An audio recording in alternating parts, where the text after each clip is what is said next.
Doctor, you've really touched on the economic side of this crisis. Yes. But we know that the crisis is much larger than Benue State. Yes. We know that many across regions, Yes. it's been very wide. Now, because of how expansive this problem is, Yes. and the different communities, the different ethnicities, the different cultural backgrounds that are involved, how do you bridge the gaps? You know, in the country we're talking a lot about unity, harmony. How do you bridge those gaps of understanding so that some of these economic solutions can kind of interplay with potentially a cultural solution, if there are any? I mentioned about Taraba, Adamawa, and Plateau earlier. Now, we need some behavior modification. That's basically what we're trying to do by reviving this large grazing reserves, and we have thousands of them. So to just take like 3 every state, it's not a new thing. Now, the Fulanis will be partially sedentary. And one other thing that I'm not so sure that we're considering is that we had 14 species of cows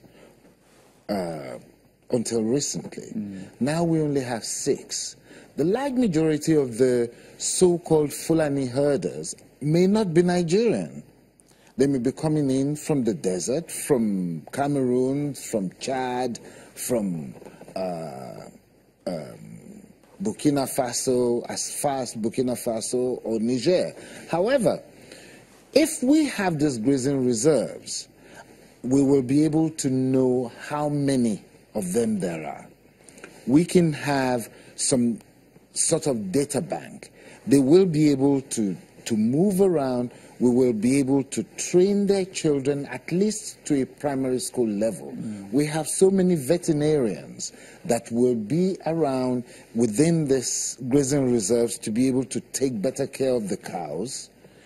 If the abattoir is set up, there are loads and loads of jobs that will come out in this. And the government has very little investment to make in this. Well, you've touched on grazing reserves, and I want to look at the political side now. Okay. Because when you look at how various state governors are responding to the crisis, you have a diversity of opinion, a diversity of approach. What do you think is the best way forward? If you're a state governor facing this crisis in your state, what would you advocate for in terms of getting to a final resolution? I think I will think better about the lives of my people, of my citizens.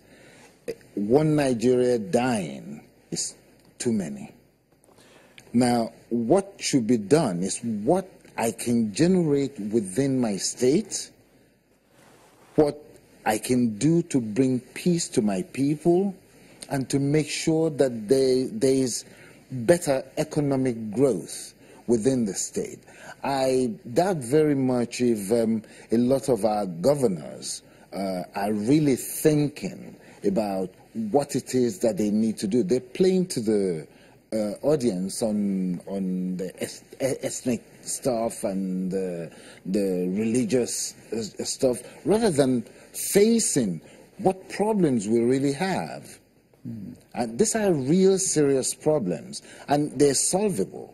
That idea that political leaders are taking kind of the surface frivolities and really kind of enthroning those as opposed at the expense of some of the serious issues. Do you see that as something that cuts across even beyond the farmer and herdsman clashes? Absolutely, absolutely. Until we get to a point where people who have real ideas are in governance, we're never going to improve. Yeah, and that's our bane right now. We're going to take a moment, Doctor, and throw it over to Lagos, where Gimba is standing by. Gimba? I'm really curious because this latest killings that happened in Benue State, it's a source of concern for the governor. We just heard him say that he was going to get the federal government to act, because this is one attack too many, even though last year, November 1, was the day that the anti-open grazing law came into effect in Benue State. What do you think Benue State is missing? Because one would have expected that after that law came into place, this case of herdsmen littering the places and carrying out killings would have stopped. What are we missing in Benue State? A lot. I've had the opportunity to speak to the entire Executive Council in Benue. We cannot just say, don't come here, without giving an alternative. Immediately the law was enacted, the following day, a lot of these herders moved into Nasarawa, and there were a lot of clashes. If we created this ranching reserves, as it's called in Benue, as opposed to grazing reserves, we will be able to know where the herders are. Either the government subsidizes the feeding of the cattle, as they subsidize a lot of farming activities, but it has not been really recognized that the herder is also a farmer. If we can do that, if we can have grazing reserves, maybe charge about 200 naira per cattle head per day, or something of the sort, within the system, there will be no problem at all, because they will be able to have the right type of grasses to eat. They will be limited to a particular area where they can roam, and they're not going to be hurting the farmers who toil day and night to make sure that the farm products grow well. Do you think that the anti-open grazing law in Benue State is a misplaced initiative? No, sir. I don't think so. I just think that it should have been, it should have gone concurrently with opening ranching reserves.